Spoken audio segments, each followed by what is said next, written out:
let's break over to the innovation side because this is the only element of the company that we haven't been talking about, and there's a lot of gems in there from what I can see. Yeah. So let me just hand it over to you to start off with. Yeah.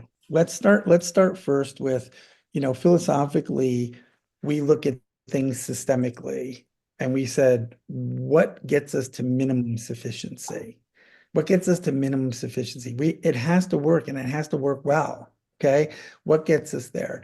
And because we are systemic in the way that we think and work, we identified Ren fuel, right? Which has one of the most advanced lignocellulosic scientists, in Sweden, and frankly in the world, having already developed and patented a process using very difficult byproducts of the pulp and paper industry, kraft lignin, right? Kraft lignin's contaminated, right? It's not, it's already gone through a chemical process. It's got to be, how do you esterify that and make it an oil that you could produce, clean fuels from? Well, they did that. They were already successful in doing that. So when we were looking at the gap in our system, we said not only do they close the gap immediately, not only do they immediately give us a step in the process, right, where we can take crude bioleum, crude or natural lignins, and convert it into deoxygenated oils. It worked better than we thought. Okay, when they were doing it with craft lignin, they could only blend, let's say, 2 to 1 with vegetable oils that were currently being used to make fuels. They got it down to almost 1.5 to 1. Their very first trial with our materials was 1 to 1, and we're already below. So think about what 1 to 1 means. If the renewable fuel industry is using 4 billion gallons of vegetable oil, which is not a big number, and their bottleneck, they don't have any more feedstock, we can double that number. We could literally Yeah. double that number. So we think of that as a breakthrough, and to us, the word innovation means making breakthroughs, right? Creating breakthroughs. So that was the first thing.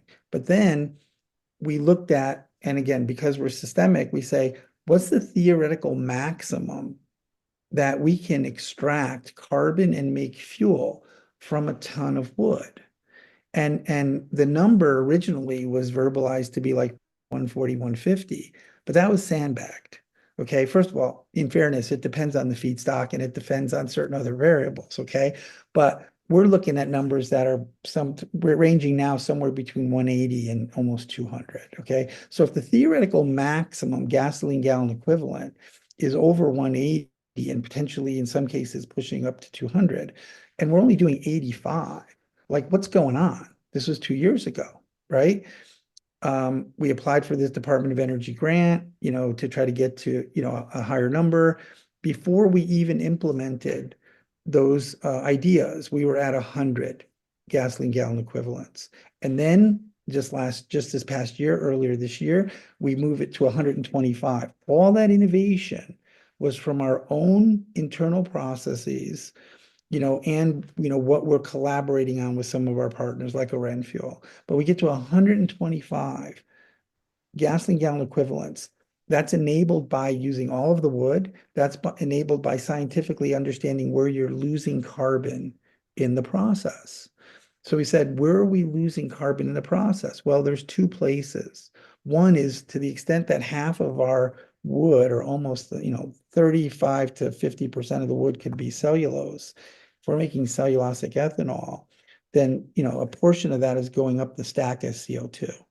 We're losing it at CO2. So our chief technology officer, our innovation team says, are there ways to capture that CO2, but turn it into fuel? Like, we're not disparaging of capture and sequestration.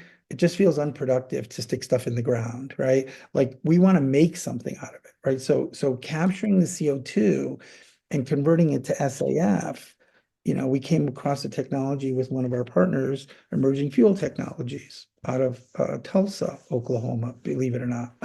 So EFT had devised a method which is kind of gasification, right? Gas to liquid technology, which is not our core technology. We're a solvent-based organosolv technology. This was a gas to liquids technology. Macro-wise, gas to liquids technologies are challenged to even come halfway close to us with yields.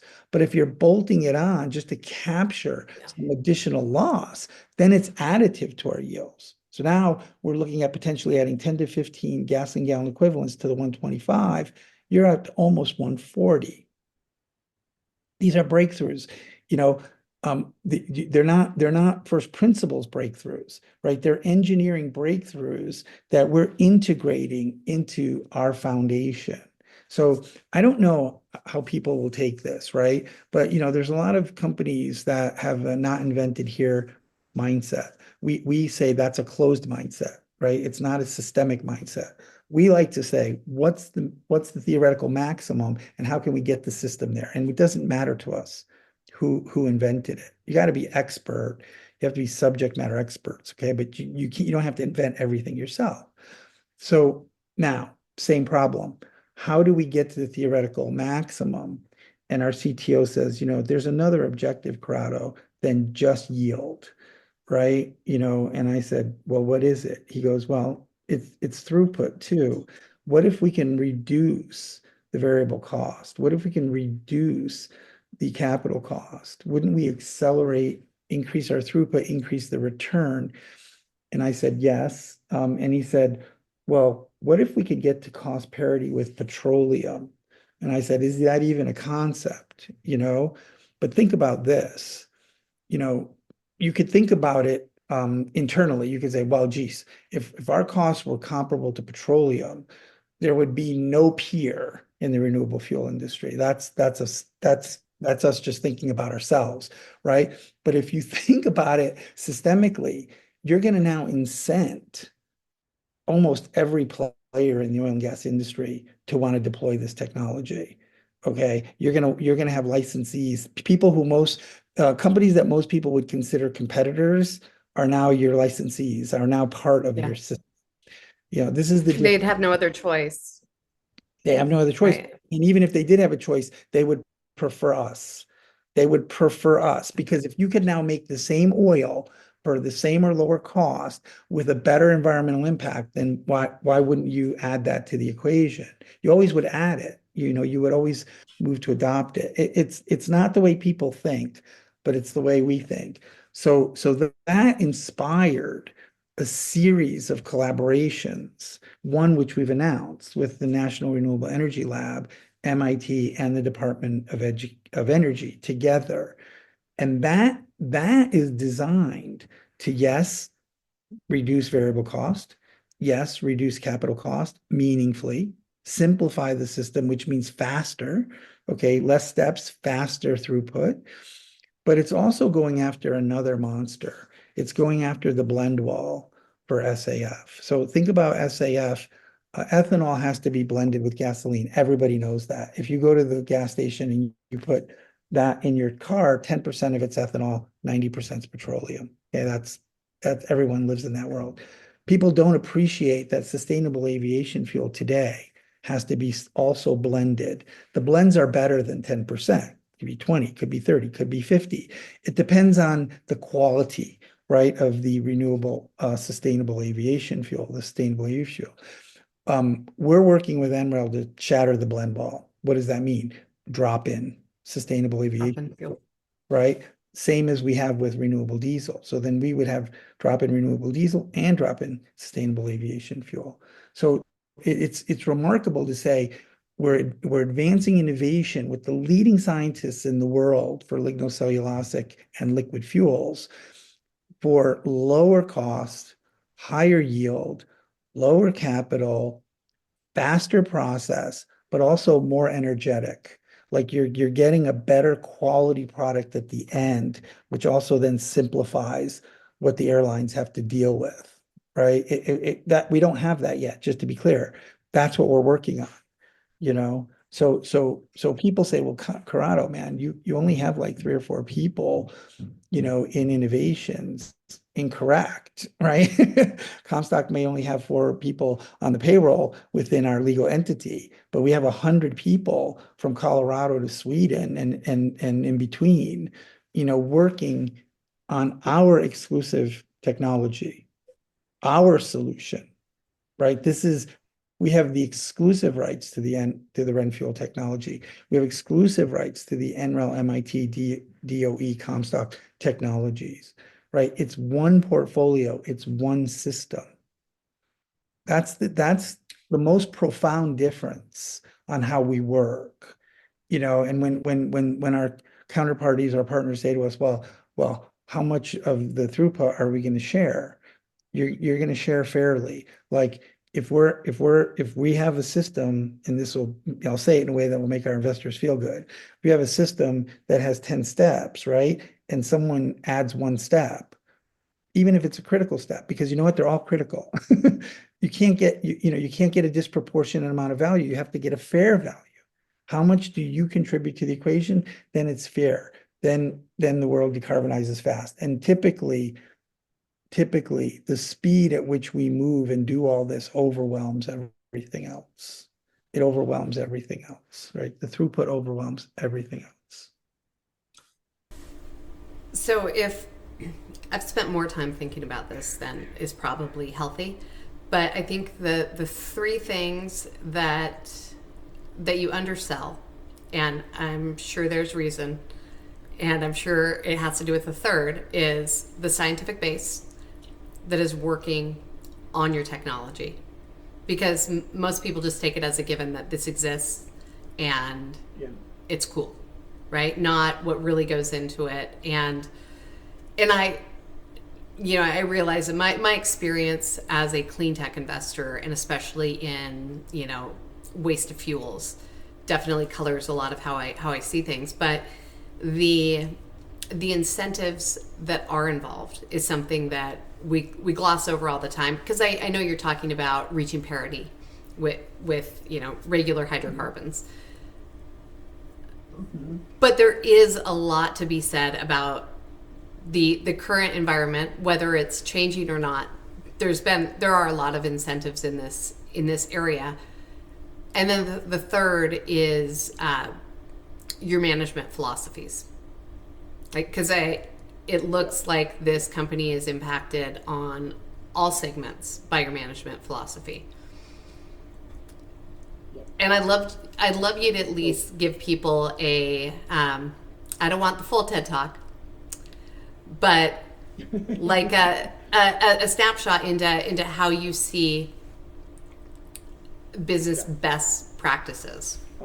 So you said technology, incentives, management philosophy. Is that fair? Yes. You want me to tell? So in terms of what we've undersold before, so I want to just first say, with technology, maybe we've been hesitant to talk about, right, the depth of the developments that we're involved in. The market just always seems to have this show me the money attitude, right? Show me the money attitude.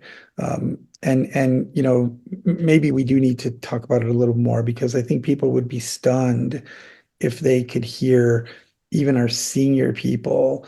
We're dealing with things at the molecular level. We're dealing with power equations, right? We're dealing with energies, and the processes, right? Be it electrolysis or organosolve or magnetic field. Like, the processes are scientifically sophisticated, right? And you're dealing with sophisticated people, but even then, the methodology influences it, right? Because even then, we think of the technology within the system. And so we say, what's blocking the system? Where's the bottleneck in the system, right? The only place where value can be truly unlocked and throughput to truly be increased is at the bottleneck, at the constraint, if you will, right? So it's impossible for me to exaggerate the power of that focusing step, right? Where is the bottleneck in the system? Renewable fuels, it's feedstock. So you have 87,000 people working on different types of technologies. The bottleneck is feedstock. Believe it? The two or three companies who have revolutionized purpose-driven feedstocks, they're barely able to get out of their startup mode. The number one thing that's bottlenecked is stuck in the mud. Everybody's working on everything else. Okay, what if we worked on the technology that only unblocked the thing that mattered, feedstock? Now that's why we are where we are. So it's not luck. I can tell you for sure. It is not luck. So, so, you know, you have to have subject matter expertise.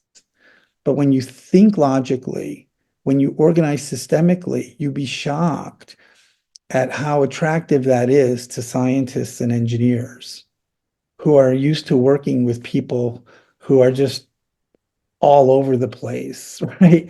No clear system, no clear constraint, no clear strategy. It's attractive to be able to work on something where you can see that you're going to get to the finish line. It's mapped out, it's clear. So that's technology, but how do we prioritize technology? Well, NREL, reduce capital, reduce cost, accelerate throughput, reduce CI score, shatter the blend wall, right? Why are those things important? Because it's to be sustainable and to address the actual problem of the market, those things must advance. So we have minimum sufficiency, we have yields that give a robust financial model. It's very financeable. It's necessary, it's sufficient, but it's not optimal. We can go much, much further. So hence the investments with and the partnering with NREL. There are other labs that we're partnering with that we've kept in stealth mode. We haven't said who they are, right? What are they working on? Higher yields, lower CapEx, right? Faster throughput. If the five or six of those projects that are going on between even just those two, if four or five of them get to where we expect them to get to, we're going to be having some very interesting discussions in the future. None of them, must say this right now very clearly, have anything to do with commercializing Oklahoma, commercializing Australia, commercializing Vietnam.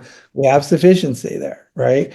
Which is a big thing, right? Which is a big thing. So when we go to conferences or when we're talking to other people, we immediately see that either their technology doesn't work or the technology doesn't work sufficiently, or even if it worked, it doesn't fuel sufficiency to achieve the goal. There's not enough feedstock. It can't be accumulated. It can't be efficiently aggregated and used. So, and I do think incentives, let me just say, the incentives are critical because, we need energy. We need energy. The world needs more energy. So if you're for petroleum or you're for renewables, it doesn't matter to us. We're not against energy. We're for energy, right? So of course, we're developing clean energies. Of course, we're developing decarbonizing energies. But really, the more relevant description of what we're developing is sustainable energies, that oil well that never stops giving. Incentives are critical because the technologies didn't exist, right? For us to be able to make a meaningful impact on the market and the energy usage. So we would be interested, we'd be interested in seeing that continued investment, right? And growth, of these renewables. So, the incentives are there. The ones that we care about are secure. We're not concerned even a little bit about any material changes occurring there. But look at the new head of Department of Energy, right? Has a renewable background. He doesn't use the words uh, energy transition. He doesn't even use the word climate change. We do, okay? But he's like, we need more energy. We need more energy, right? So we don't see how, if we're the one technology that can unlock the most oil, right? How that's, a conflict with anybody. So we like that. Now, let me just wrap it with one final point on the methodology, because I mentioned it's systemic. I mentioned we focus on the only thing that matters in the system. By the way, it's not the only thing in the system. It's the only thing that makes a difference in the system. So other people are in other parts of the system. That's great. That's all in place. It's stable. It will have no effect on our ability to unblock this problem and move forward. We focused on the one place that blocks. Now, in every single thing that we do, there's always something blocking you from achieving the goal. Everything, right? It's usually not a physical bottleneck in a plant, right? It's usually not a physical resource constraint in a project. Those are constraints, right? Physical constraint, resource constraint, those are constraints. But the ones that stop you strategically are cognitive, right? In other words, what aren't we solving? What aren't we innovating? What aren't we breaking in terms of a conflict that's slowing us down from achieving the goal? We actually have a methodology for identifying what's undesirable. Like Penny, what's undesirable between the way you and I work? What's undesirable? Why are we in a conflict that's keeping us in an undesirable state versus a desirable state? So we frame everything undesirable as a conflict. What are the assumptions? What are the mental models? What are the paradigms that are blocking us from moving forward? And how do we attack those? So if you said to me, explain innovation as a culture, Corrado, like how do you create an innovative culture? Do you follow the TRL scale? Of course we follow the TRL scale in ridiculous discipline. Are you hell-bent on invalidating things and getting to the nose and not getting married to certain technologies? Of course we do that. Okay. But we have one bigger step than those two things. Yes, we have discipline. Yes, we have scientific method. Yes, we use the TRL scale. We figure those are prerequisites of good companies, good R&D. But how are we innovative? How do you create an innovation culture? Well, from our view, it's creating a culture that surfaces conflict courageously, securely, boldly, hopefully not unprofessionally, right? Professionally, right? Surfaces the conflict, surfaces the assumption that's blocking it, and then slaying those assumptions, shattering those assumptions, invalidating those assumptions, whatever word, injecting those assumptions, whatever word you want to use, right? What if you had a culture where all of your people thought that way? All of your people focused only on what's blocking you that day and had an absolute method to break that conflict, like hard and fast in a sustainable way, because it's thoughtful. So that's what we do here. And it's exhausting sometimes, right? You'd love to come into work someday and not have to deal with the most pressing thing that's blocking you from achieving the goal today. But that's what we do. Like, we don't really have time for the other things. So someone said to me once, can you help me visualize, like, how is that different from another company? Okay, I can tell you. We're all about we're all about synchronization. We're all about moving forward. We're all about not being blocked, right? So if you think of a relay team, you have four people on the team, right? Corrado starts running. I'm running 65%. I'm not running 100%. I hand off the baton to Penny. Penny's running 65%. She hands it off to Kevin. Kevin's running 65%, hands it off to Billy, across the finish line, right? Well, that's us. And what we despise is queue time, right? We despise queue time. So if I finish something and it's sitting there and you're nowhere to be found, you're nowhere to take the handoff, the system is now stopped. The system has slowed down. We make those handoffs, we synchronize those handoffs, and then we resolve conflict immediately as soon as they resolve. Now, another company, the analogy would be they're sitting in the middle of the, normally when you have a track, there's a field in the middle. There's four people sitting in the middle, and they're sumo wrestling. They're sumo wrestling. They don't see the conflict. They're arguing about things that are irrelevant. They're not focused on what's blocking them. So as far as we're concerned, they're sumo wrestling. So we spend very, very little time analyzing others because when we look at them, we see them sumo wrestling, and we're just running around the track, right? So I mean, but maybe that's not a good analogy, but that's a real analogy for how we work. We schedule things. We make sure things don't sit when they're handed off. Everything breaks down at the handoff, by the way. It's the nodes where things break down, right? So if you think that a company is just a series of nodes, right? They're just connection points.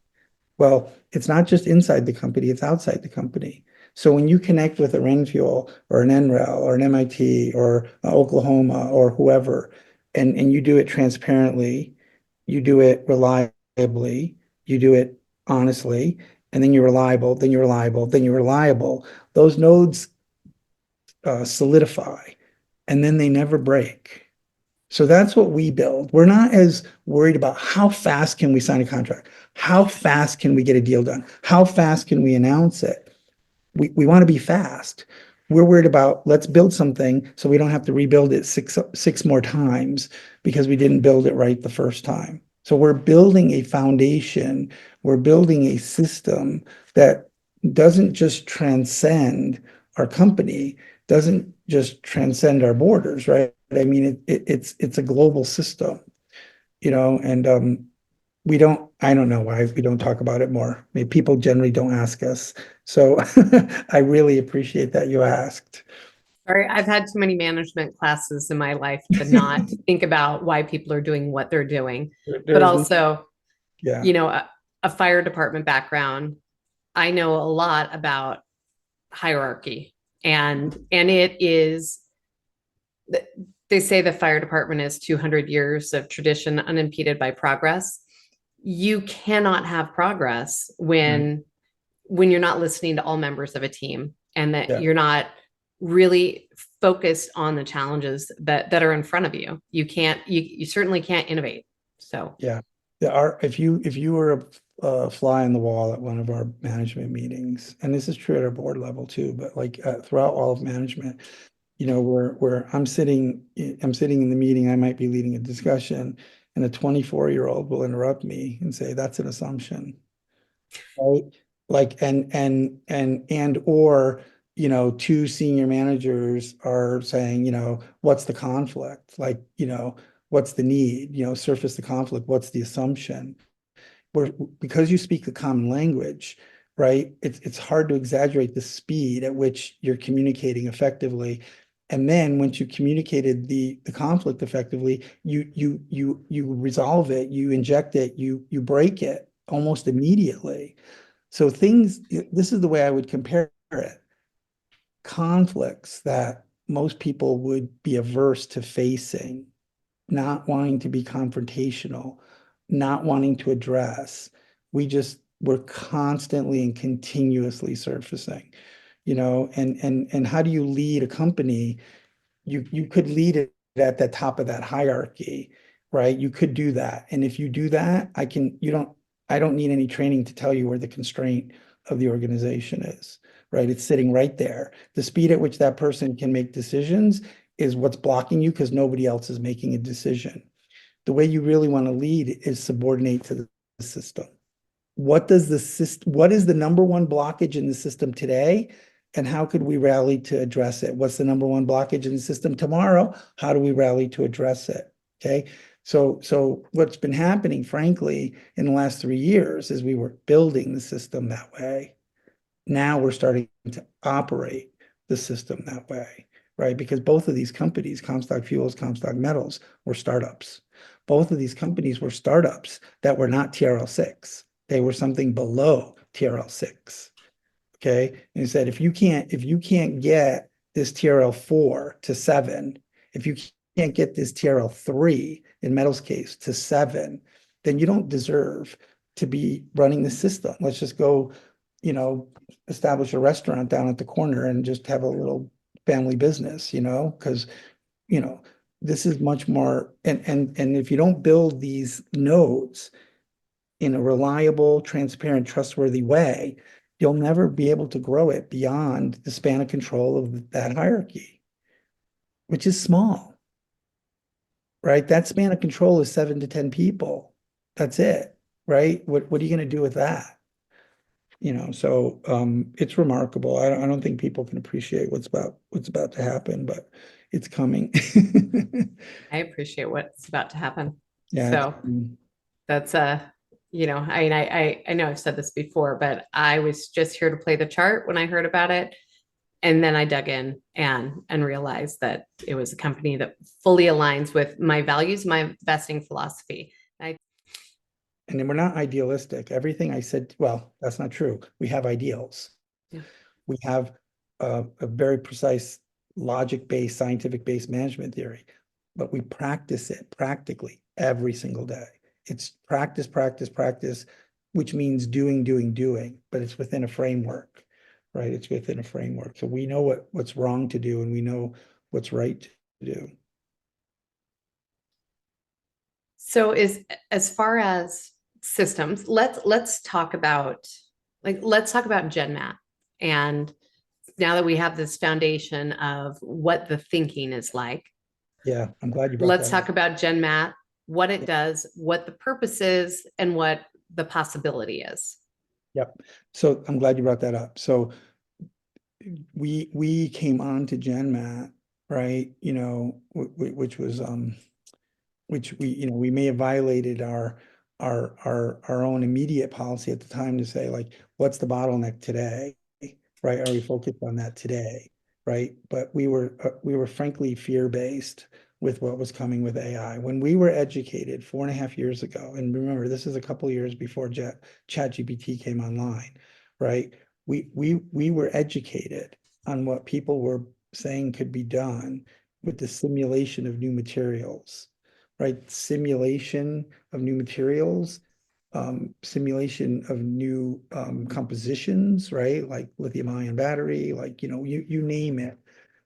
Thermal conductivity, electrical conductivities, heat densities, right? People are starting to talk about, electron, it's all about the electrons and energy here, right? Like you could simulate 1 million of these scenarios, like how fast, right? It scared us. It scared us. My first reaction was, this is beyond our competency. My second reaction is, I can't get my arms around even how it becomes a business. But the further we dug in and understood the conflict, um, the scareder we got scared. We said, oh my God, this stuff is going to start, having material breakthroughs that are exponentially faster than like, if people accept that the lithium-ion chemistries was introduced commercially by Sony in 1992, does people understand that it's 32 years old? Like that how is that possible? That with all the science and all the R&D and all the development, right, we're still using lithium-ion chemistry or still using silicon-based chips. Like, how is that possible? Right? It's because there's almost infinite possibilities. Okay. And if there's infinite possibilities and you have the capacity in your lab to maybe test 2 or 3 samples a day, then you might get to go through 600 or 700 samples a year. What happens if someone can simulate 100,000 or 1 million in a second? Right? The game's over. Now it's not. And Yeah. and effectively test those Well, that's in what I said. You then have to synthesize and test them in the lab. So that's what we embarked on with GenMat, the ability to first synthesize. I learned a new word, right? As a miner, we talk about our gold and silver being in situ, Yeah. right? Like it's in the ground, right? It's in situ. Like they use the term in silica, right? So like we've simulated the in material. silica. It's in my computer, okay? It's not, it's in silica. That made me laugh, right? But that's the industry term, right? So we simulate it, but then you have to synthesize it, right? So, and you're back to the same bottleneck again. If you, it depends on the ratio, right? It depends on how probable the simulations are to synthesis. Okay. If it's 1,000,000 to 1, you haven't done anything other than be able to simulate a lot of shit. Okay. If you can get it down to 1,000 to 1 or 100 to 1, the game will be over. The game will be over. So what we were able to do with GenMat is monster simulations at monster accuracies, like 99% accuracies, right? High accuracies. But that doesn't mean that that simulation will actually work to what you want it to work, right? So it's better to simulate than not simulate, but it's necessary but not sufficient. Necessary not. So now what we did, and I think it's very important because I'm getting some questions that, well, I think we confuse people because we originally announced that we were acquiring GenMat's material science company all in, like acquire all the tech, acquire all of the people, right, and own it, okay? But we changed that at the last minute, right? We changed that because of what GenMat's needs were, and they still had needs to develop this further, and they're good at it. And what our needs were, which was to integrate, right, this ability to simulate and synthesize into our innovation capability. So what we ended up doing, and I don't think it's clear to the world, is we, instead of acquiring it, we 100% licensed the technology. We licensed the technology so that we can then build our team, right, to start simulating and synthesizing, but not macro, right? Micro, like for, for one or two of our most important areas and for maybe one or two of an early adopting customer's most important areas. We're not quite there yet, but that's where we're heading with it, right? So we have the tech, we have the ability to use the tech, and the money that was invested, right, over the last 4 years was recharacterized essentially as a prepaid towards the use of that tech, right? So not only do we have the access and use of the tech, any licensing or royalty fees that would normally customarily come with that, we've prepaid, right? So we feel really good about what we've repositioned ourselves. We feel really good about what they're doing now. But so today, we haven't named it, but you just say Comstock AI for lack of a better term, right? We're building that total capability and integrate, which by the way was always the intention, right? Was to once they develop something that had sufficiency of use, then we would start using it, right? And integrating it. We would in fact be the early adopter customer as well as an investee. So that's where we're at today. So you got me, right? Because we got major innovations going on with NREL and MIT. We got major innovations going on with another lab that's we haven't named. We have all of the physics-based, material science-based engines, right, that can now simulate in silica and then synthesize new materials. And what could those materials be? Think of it. Our refining process uses a metal oxide catalyst. What if we had a monster breakthrough there? What if we could eliminate the need for the catalyst? Catalyst free. Oh my God. Game changes like dramatically. So yeah, yeah. It's good. It was a little bit of a repositioning and recalibration, but we certainly feel that it was a win-win. We certainly feel that it was a win-win. All right. Well, next up, then we should start talking about, I always want to say it wrong, but green light ion. How do you say that? I say lion, just like the beast in the forest. Green lion. Green lion. Okay. Yeah. That I've heard four people say it four different ways, so I hope I'm saying it the right that's way, but it's green lion. So yeah, so like green lion is the technology that's taking black mass, right, from recycled lithium ion batteries and leaping over into a precursor cathode active material. So instead of extracting, lithium carbonate or extracting nickel or extracting cobalt, from that black mass, just so the commodity could be reused, which is a good thing, right? They're literally co-precipitating and reformulating the materials into a precursor cathode active material.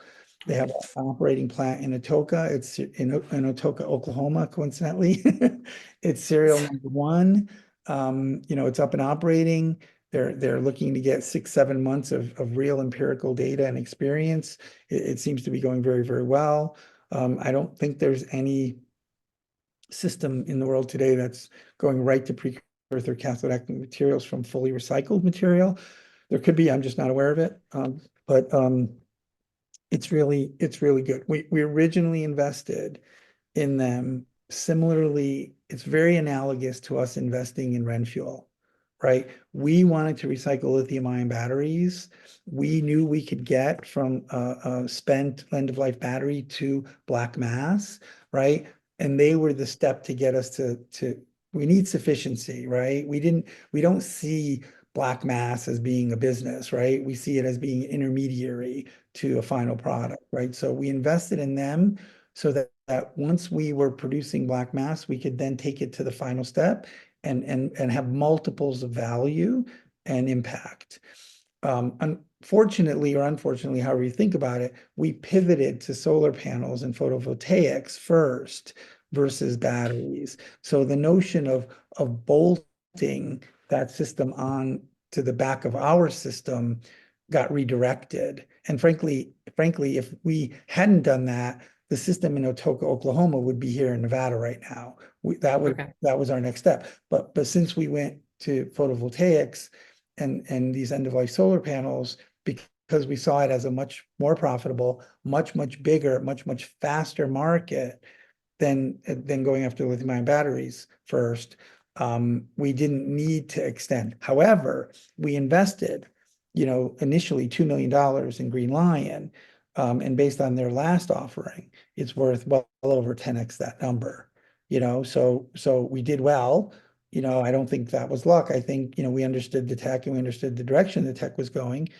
But now we would monetize that, right? Because it's not an immediate integration to anything that we're doing, although that was the original design.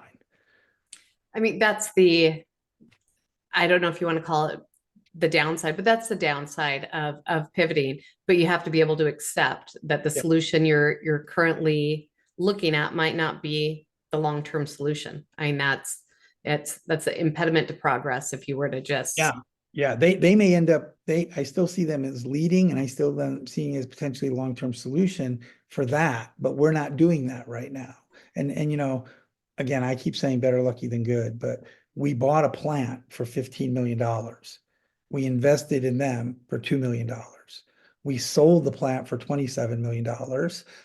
We sold $1 million of our $2 million investment already. So our cost basis is closer to 1 million, and it's worth 20 million, right? So that we're not portfolio managers that invest in other companies, right? We identify technologies to round out the system. And I'm glad we're talking about this, because sometimes people are like, well, you got all this stuff going on. No, we're recycling minerals and we're recycling wood. So the stuff that we have going on has to do with renewable fuels from waste wood and renewable minerals from waste electrical products. We're very focused. we're extraordinarily focused. We just don't limit ourselves to one silo in a chain. We don't think in terms of hierarchy or silo. We think this way. So we're involved here, here, and here. Why? Because if you don't have all of that, you can't ensure your success. Yeah. You're relying on the rest of the system. You have to be integrated into the system, at least to a minimum sufficiency. So a lot of what I'm saying is about our management philosophy, even though I don't mean to be talking about it. It's coming out, right? It's important and it influences everything. So it would be kind of hard not to talk about. And, when it comes down to it, having multiple competencies is good, not bad. Like, it makes a harder company to profile for sure, because you don't just dig into one area. There's lots to dig into here. Yeah, I agree with that. I agree with that wholeheartedly. But let me say this, when you think about competency, right?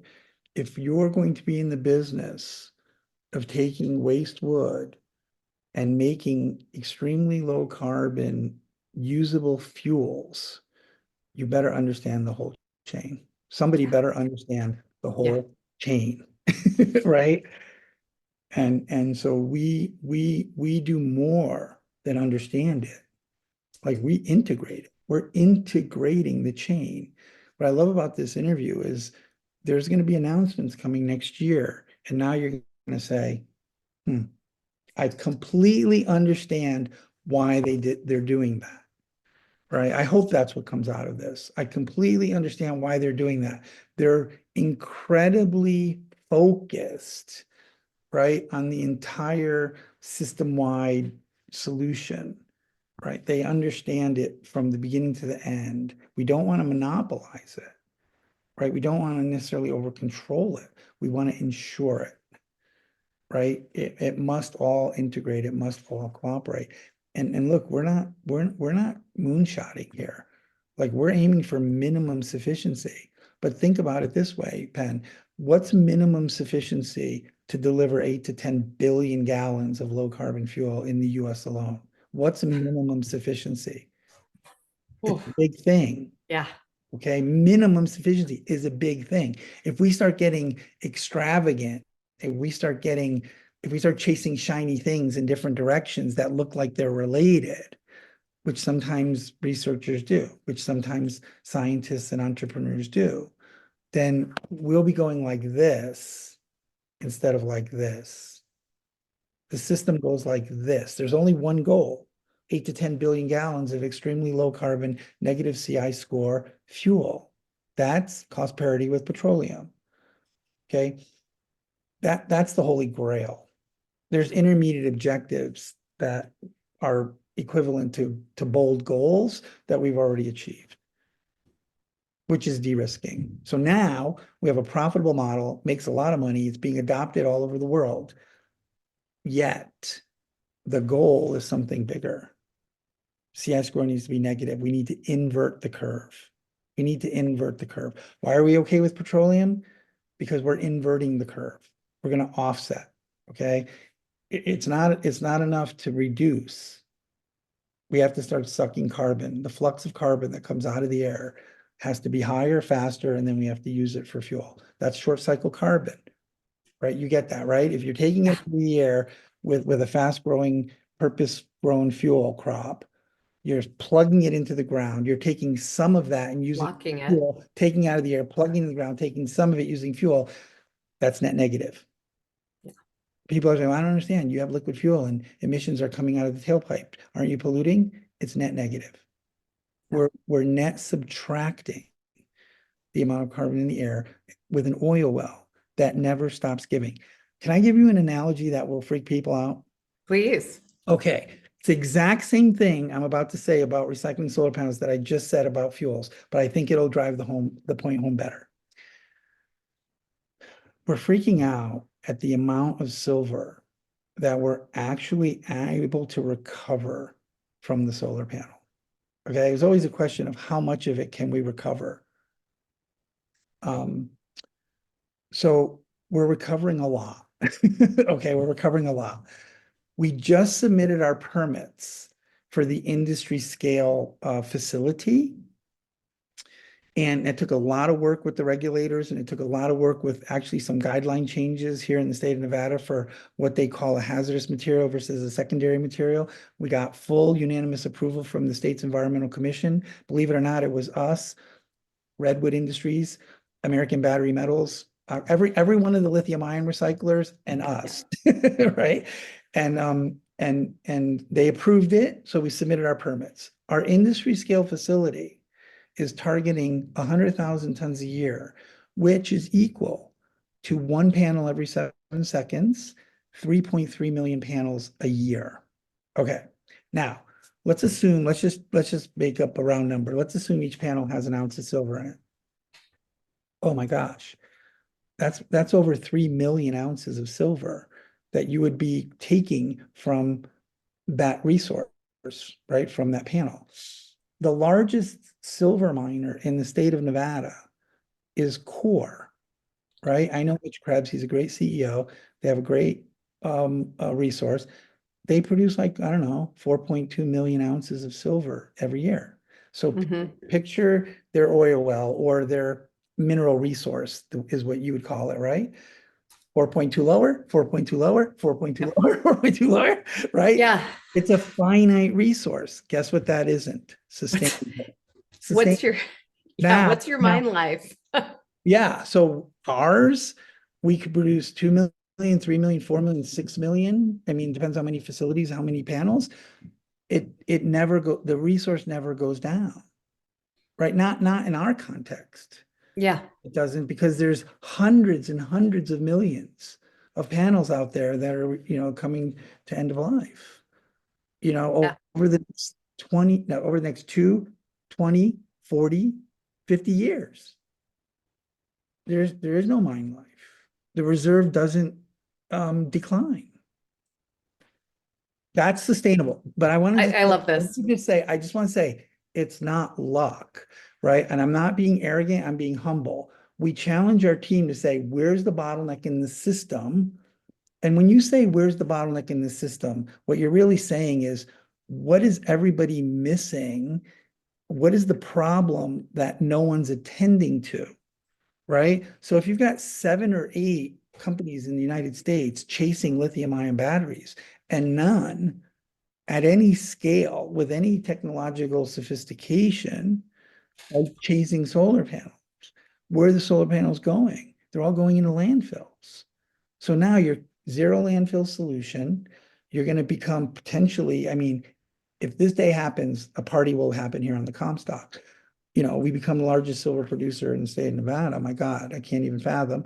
And then it's sustainable, right? It's the oil well that never stops giving. It's the exact same thing, taking the carbon out of the air, right?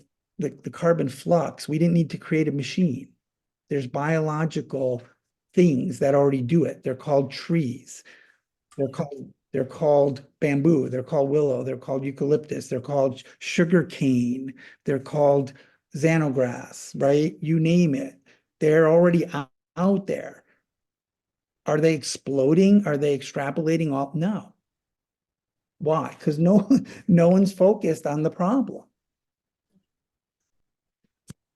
You ask some of these other biofuel producers, you can just ask them the question, how do you make a dent?